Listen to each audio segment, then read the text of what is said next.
I apologize for reading. It'll go faster this way, I promise. It's really hard to be grateful when things are going wrong. 23 years ago, I had a brain aneurysm rupture. I survived, but not without a lot of brain damage. And the day before I was to be discharged, my mom died unexpectedly. It was the day after Mother's Day. A year later, my dad died. I had to give up the job I loved, and I was 1 year short of getting a pension.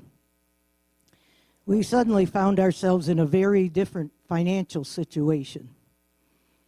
My husband had already become disabled from the effects of cancer. From the brain injury, my personality changed drastically. Drastic enough that people don't believe what I was like before, thank goodness. It took a long time for me to get used to the new me. I went through a lot of anger and depression, of course. But I held on to one thing through it all. See, before this started, I'd heard of Jesus, but I didn't know him. I was in a coma, bleeding to death, and I heard Jesus remind me that I'd always said, I'll just ask forgiveness right before I die, then I'll be good. And I thought, this might be that time. So I did. I asked forgiveness right then, just like the thief on the cross. Now, mind you, Jesus didn't know me. He didn't need me. He's got billions of people. But he took that extra time, even though he'd already suffered and died on the cross for all of us, he still made that extra effort to poke me and remind me so I could be saved. Oh, I thank him for that all the time. Because I'm still kind of surprised I made the right choice. That's who I was.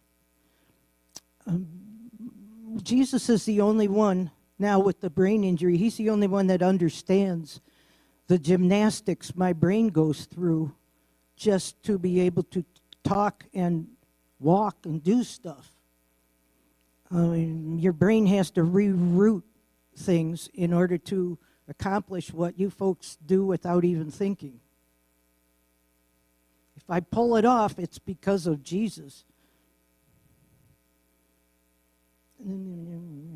Oh, when I can't find the right words when I'm crying out to Jesus, I'm thankful the Holy Spirit translates for me. That's in Romans 8:26.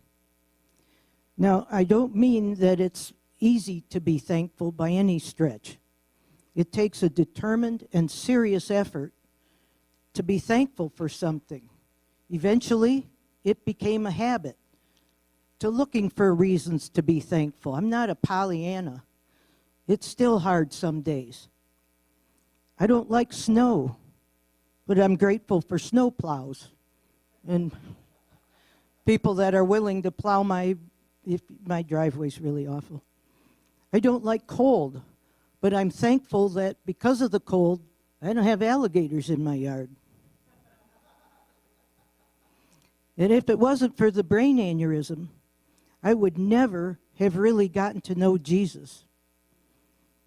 I have to tell you, Pastor Jeff told me one time early on that I would be thankful from one day for the brain injury.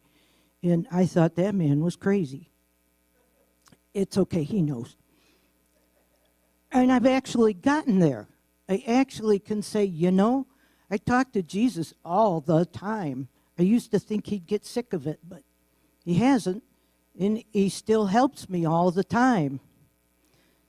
I was paralyzed on the left side after this happened, but you've seen me playing drums right here. All my arms and legs in use. I can probably hear Jesus better now because it's so hard for me to talk. I think he needed me to shut up for a while so I could hear him. And it's good for me that I was afflicted, so I may learn his statutes. That's Psalm 119. Now, My husband died 10 years ago next month. I had often prayed since we became Christian that we would grow closer to him. That wasn't the way I wanted it, but Phil is close to God as you can get right now. And I have a close relationship that I never would have had before. If Phil or my parents were still here, it's too easy to rely on them.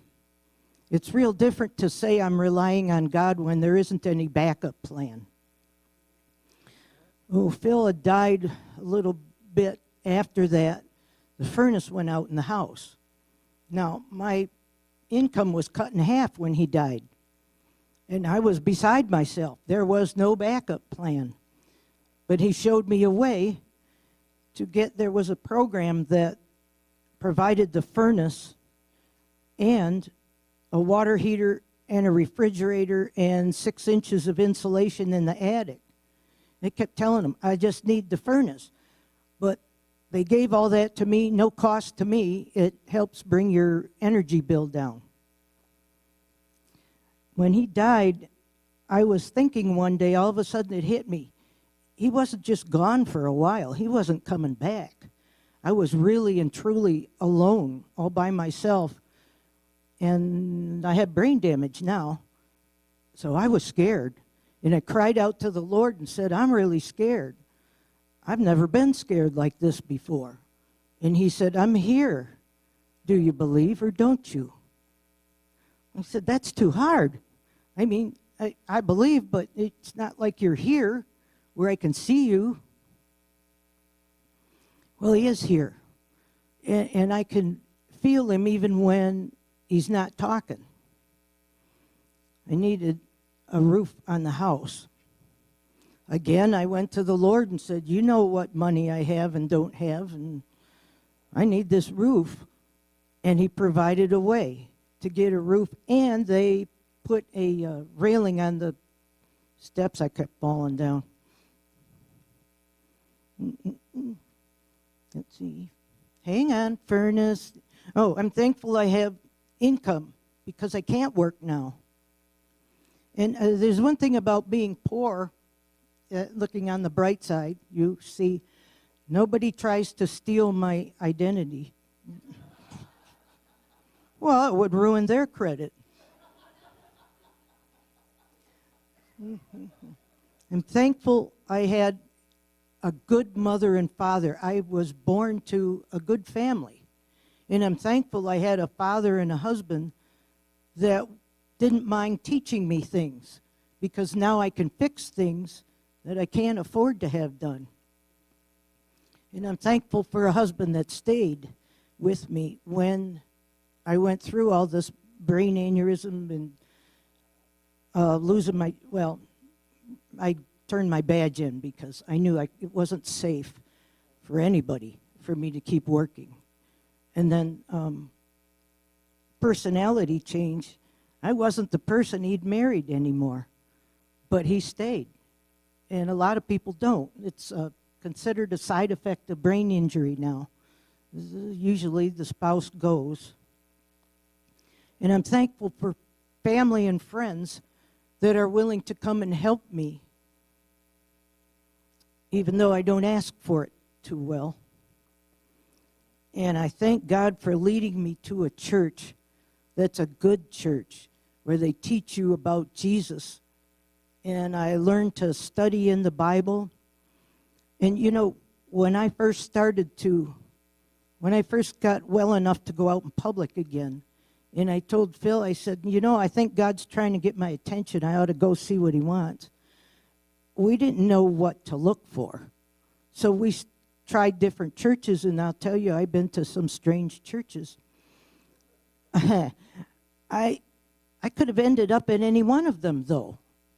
But thank God he got me to Walloon and then to here so that I could learn about him. He took me down to where he needed to get my attention and to be able to reach and communicate with me. And that's how stubborn and self-sufficient I was. was. Okay, maybe still a little stubborn. And just when my life was starting to get boring, I now have 4 brain aneurysms. And they're going to operate on one tomorrow. And hoping to repair the one that they feel is the most problem. So I don't know what God's going to do with this. Be kind of fun to see. Life's been kind of crazy the last 23 years. So this will be continued.